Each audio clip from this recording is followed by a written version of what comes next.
So, earlier today, a new report dropped and yeah, it's blowing up online. We're talking about the Nintendo Switch 2, specifically how third-party game sales are looking a little rough during its launch week. Now, this is kind of a weird one because the system itself is selling great. First-party games are flying off shelves, but some third-party publishers, they're not exactly thrilled. Some even say their sales were below our lowest estimates. So today, we're going to break this all down.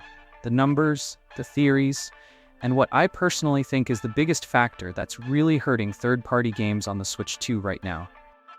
If you enjoy deep dives like this, make sure to hit that like button and subscribe. We're going all in. Let's start with the hard data. This comes from a report over on GameBusiness.com. In the US, 62% of physical game sales on Switch 2 during launch week were first-party titles. In the UK, it was 48%, excluding the Mario Kart World bundle. But when you include the Mario Kart bundle, that number jumps to a staggering 86% of physical game sales being first-party in the UK. Basically, if you bought a Switch 2, odds are very high that Mario Kart World was the game you walked out with. Now, to be fair, this isn't that surprising. People love Mario Kart. It's a generational seller.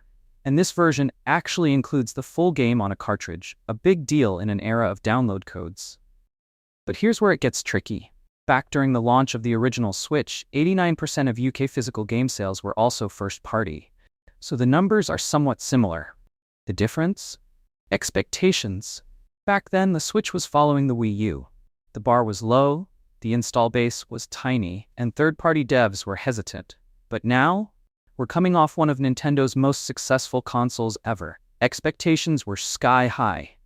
And yet, according to this report, many third-party sales didn't just miss expectations. Some were described as below our lowest estimates. So, what went wrong? One of the leading theories? Game key cards. You've probably seen these, physical boxes with a download code inside instead of a cartridge. And yeah, people hate them. There's definitely a stigma online.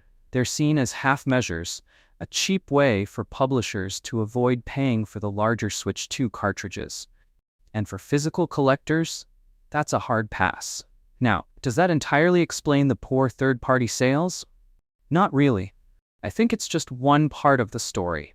Think about launch night. You walk into Best Buy or GameStop. You're excited, you've got your new console in hand, and you're in buying mode. You're grabbing your system, maybe a controller, a memory card, maybe even a camera if you want that Mario Kart World face tracking feature. By the time you're done, you're out $600 plus.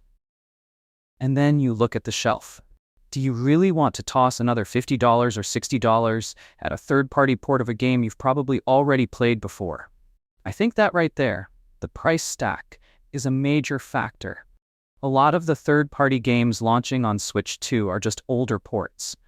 Yakuza Zero is amazing, no doubt, but it's also nearly a decade old. Sonic Generations? Also an old game, just with some new polish. So when these games show up at $50 or $60, especially if they're just game key cards, it's a tough sell. Especially for a launch where people are already spending big. Cyberpunk 2077 did well, and why?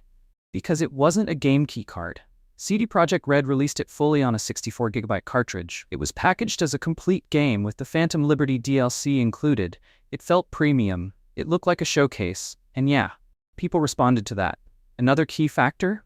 Nintendo didn't send out review units to media early. That meant third-party games had no pre-launch reviews to help drive hype or clarify performance. Reports? That's critical. Players need to know, does it run well? Does it crash? Are there frame rate issues?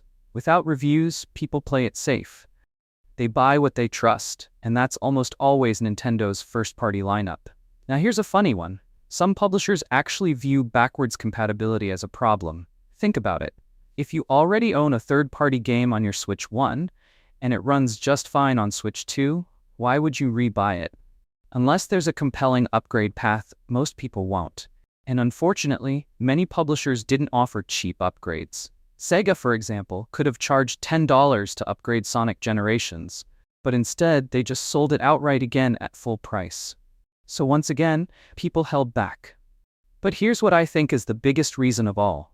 People spent all their money just getting the Switch 2 and Mario Kart World. Seriously, $500 for the bundle? maybe $70 more for a Pro controller, maybe the camera accessory.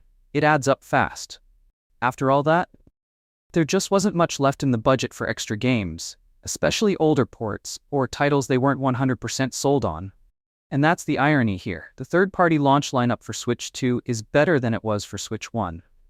But expectations were higher, and pricing, bundling, and release strategy just didn't match up. So where do we go from here? Well, third-party publishers need to be smarter. Game key cards? That needs to be rethought. Offer real value. Put games on proper cartridges when possible. Offer $10 upgrades for people who already own your game. And maybe, just maybe, don't launch your old port at $60 next to a brand new Mario Kart game with a camera and face tracking. Nintendo, for their part, needs to help too.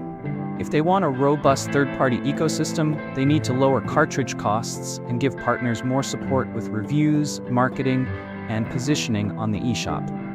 Anyway, that's my take. I think it's a mix of factors, but the biggest one really is just that people bought the system for Mario Kart and ran out of cash. That's simple. Let me know what you think in the comments. Are you skipping third-party titles because of game key cards? Do you think publishers are pricing themselves out of launch sales? Thanks so much for watching. If you enjoyed this breakdown, give it a like, and don't forget to subscribe for more deep dive Nintendo content. Catch you next time.